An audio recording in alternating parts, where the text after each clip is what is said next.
അവിടെ ഇഷ്ടമുള്ള പ്രണയഗാനം പറഞ്ഞു കഴിഞ്ഞു. ഇനി ഇവിടെ ഇഷ്ടമുള്ള ഒരു പ്രണയഗാനം. എനിക്കും ഇഷ്ടം.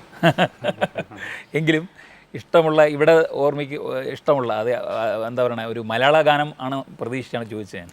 ഓക്കെ. എല്ലാ പാട്ടുകളും എനിക്ക് മലയാളത്തിലുള്ള താല്പര്യം കൂടുതലും. ഹിന്ദി സിനിമകളും കാണുന്ന വളരെ വളരെ കുറവാണ്.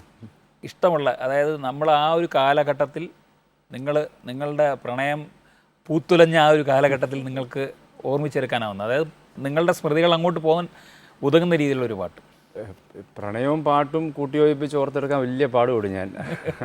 എനിക്ക് തോന്നുന്നു അത് ഈ പറഞ്ഞ പോലെ പല പല ഗാനങ്ങൾ കയറി വരും. എനിക്ക് ഇഷ്ടമുള്ള ധാരാളം പാട്ടുകൾ, പ്രത്യേകിച്ച് ഈ 90s ആ സമയത്തൊക്കെയുള്ള പാട്ടുകൾ വളരെ താല്പര്യമാണ്. എനിക്കൊന്ന് ഇപ്പോഴത്തെ ഗാനങ്ങളെക്കാൾ ഇപ്പോഴത്തെ ഗാനങ്ങൾ നല്ലതാണ്. ഇപ്പോൾ ഈ പ്രേമത്തിലെ പുതിയ പാട്ടുണ്ടല്ലോ, ആലുവ പുഴയുടെ തീരത്ത്, അത് നല്ലൊരു പാട്ടായിട്ട് തോന്നിയിട്ടുണ്ട്. ഈ ഗോഡ് ഫാദറിലെ പാട്ട്, ഈ പൂക്കാലം വന്നു പൂക്കാലം, ആ പാട്ട് ഓർക്കുമ്പം അതിൻ്റെ അകത്ത് അന്ന് ആ ചിത്രത്തിലുള്ള കുറേ ഷർട്ടുകൾ, കുറേ ഷർട്ട്സ്, അത് എനിക്കും അത്തരത്തിലുള്ള ഷർട്ടുകൾ ഈ മൂവി ഇറങ്ങുന്നതിന് അതെ ഒരു പൂക്കളുള്ള ഷർട്ടുകൾ അന്ന് അതുപോലെ ട്രെൻഡായിരുന്നു. എനിക്കും ഉണ്ടായിരുന്നു 1-2 അങ്ങനത്തെ. അപ്പോൾ ഇത് പെട്ടെന്ന് ഓർക്കുമ്പം ഒരു ലിങ്ക് വരും ചില സമയത്ത്. ഇന്നിപ്പോൾ അത് ഇടാനേ പറ്റത്തില്ല. അങ്ങനത്തെ എനിക്ക് തോന്നുന്നില്ല ഇപ്പോൾ അത് ഉണ്ടെന്നുള്ളത്. അന്നൊരു ട്രെൻഡായിട്ട് അങ്ങനെ ഇടയ്ക്ക് വന്നു. ഇപ്പോൾ പുതിയ ട്രെൻഡാണല്ലോ, കറുത്ത ഷർട്ടും മറ്റേ മുണ്ടും എടുത്തുകൊണ്ടല്ലേ നടക്കുന്നത്. ആ സിനിമ കാണാൻ പോയത് കോളേജിൽ നിന്ന് ഫ്രണ്ട്സുമായിട്ടാണോ അതോ? എനിക്ക് തോന്നുന്നത് എൻ്റെ സ്കൂൾ ടൈംസിൽ ഇറങ്ങിയ മൂവിയാണെന്നാണ് എൻ്റെ ഓർമ്മ. സ്കൂളിൽ ആ സമയത്ത് ഇറങ്ങിയത്. പടം നല്ലതാണല്ലോ. പാട്ട് വളരെയേറെ താല്പര്യമുള്ളൊരു പാട്ടാണ്. നമുക്ക് ആ പാട്ട് കേൾക്കാം.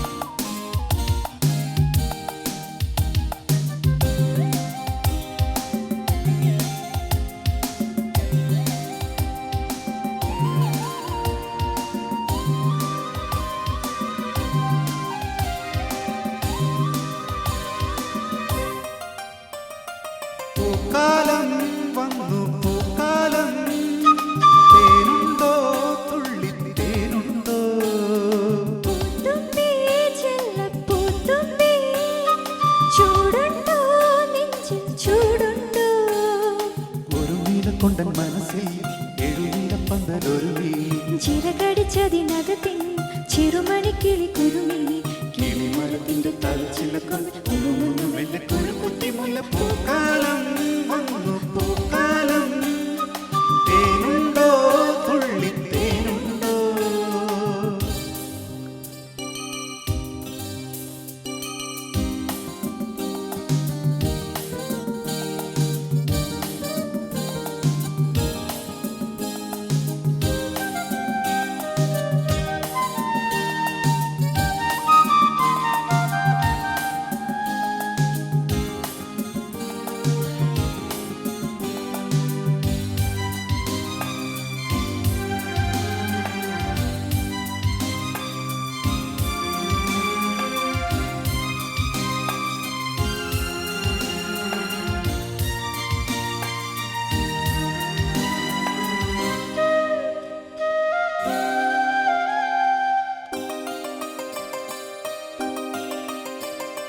പൂത്താരകങ്ങൾ പൂത്താടി കോർക്കും പൂക്കാലരാവിൽ പൂക്കും നിലാവിൽ,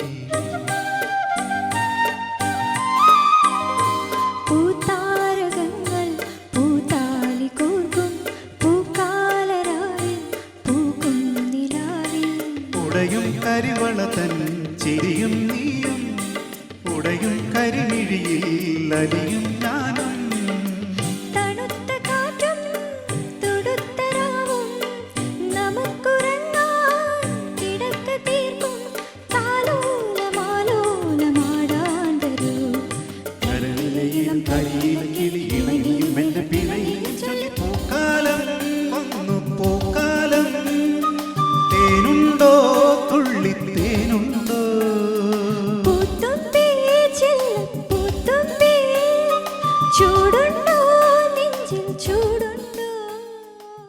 എപ്പോഴെങ്കിലും ഇങ്ങനെ പുറകെ നടന്നിട്ടുണ്ടോ? പ്രേമം എന്ന് പറയുന്നത് കുറേ നടപ്പാണല്ലോ ഒരർത്ഥത്തിൽ. അല്ല എപ്പോഴെങ്കിലും അങ്ങനെ നടന്നിട്ടുണ്ടോ കുറേ? പിന്നെ നടന്നിട്ടുണ്ട്.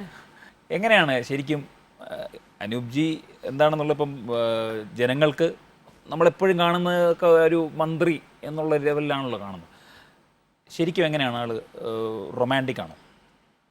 റൊമാൻറ്റിക് ഒത്തിരി എക്സ്പ്രസീവ് അല്ല, പക്ഷെ എന്നാലും നമുക്കത് ഫീൽ ചെയ്യും, നമുക്ക് കിട്ടും. നമുക്ക് കിട്ടുന്നുണ്ട് ആ ഫീൽ. അത് എങ്ങനെ റൊമാൻറ്റിക് ആവണമെന്ന് കുറച്ചുകൂടെ റൊമാൻറ്റിക് ആവുമെന്ന് തോന്നിയിട്ടുണ്ടോ എപ്പോഴെങ്കിലും? ഇടയ്ക്കിടയ്ക്ക് അപ്പോൾ നമ്മളെന്താണ് റൊമാൻറ്റിക് ആവാത്തതാണോ, അതോ നമ്മൾ റൊമാൻറ്റിക് ആയി കഴിഞ്ഞാൽ നമ്മൾ അത് അത് റൊമാൻറ്റിക്കൊക്കെ നമ്മളിനി ആയാൽ ശരിയാവും എന്നുള്ളൊരു ഇതുകൊണ്ടാണോ? അത് ബേസിക്കലി ഓരോരുത്തരുടെ സ്വഭാവ രീതിയാണല്ലോ, അത്രേ ഉള്ളൂ. എന്നുവെച്ചാൽ എനിക്ക് റൊമാൻസ് ഇല്ലാത്ത മനുഷ്യനൊന്നും അല്ലല്ലോ ഞാൻ, എല്ലാവർക്കും ഉണ്ട്. അതെ, തീർച്ചയായിട്ടും ലോകത്ത് മനുഷ്യനായി ജനിക്കുന്നതിനൊക്കെ ഉണ്ട്, അതെനിക്കും ഉണ്ട്. ഈ ഏറ്റവും കൂടുതൽ നമ്മൾ ഈ സ്വഭാവം മാറ്റിയിരുന്നെങ്കിൽ കൊള്ളാമായിരുന്നു. എല്ലാ ഭാര്യമാർക്കും ആ പരാതിയുണ്ട്, എല്ലാ ഭാര്യമാർക്കും. അത് ഭാര്യ എന്നുള്ള ആ ഒരു ഇതിൽ തന്നെയുള്ള ഒരു ഇതാണ്. ഈ സ്വഭാവം വേണ്ടായിരുന്നു എന്ന് തോന്നുന്ന അനൂപ്ജിയുടെ സ്വഭാവം എന്താണ്? അനൂപിന് ഈ താക്കോല് കളയുന്നൊരു സ്വഭാവമുണ്ട്. താക്കോല് കളയുന്ന സ്വഭാവം? എന്തെങ്കിലും അലമാരയുടെയൊക്കെ കീ എന്തെങ്കിലും പൂട്ടി കഴിഞ്ഞാൽ പിന്നെ കീ കാണത്തില്ല. മനഃപൂർവ്വം അല്ല, പക്ഷെ അത് എപ്പോഴും അങ്ങനെ സംഭവിക്കുന്നതാണ്. താക്കോല് മിസ്സാവും. കീ ആയിട്ടുള്ള എൻ്റെ ബന്ധങ്ങൾ വളരെ മോശമാണ്. വളരെ മോശമാണ്. അത് ഒന്നല്ല രണ്ടല്ല, പലപ്പോഴും അത് ആവർത്തിക്കും. എന്നിട്ട് കബോർഡ് പിന്നെയും പൊളിച്ചിട്ട് വേറെ പൂട്ട് പിടിക്കും. അങ്ങനെ പൊളിച്ചിട്ടൊക്കെ ഉണ്ട്. ഒരു പ്രാവശ്യം കീ കാണാതെ അത്യാവശ്യമായിട്ട് ഇവിടെ പോകണം, അത് തുറക്കണ്ടേ, പിന്നെ വാക്കത്തിയുണ്ട് കബോർഡ് തുറന്ന്.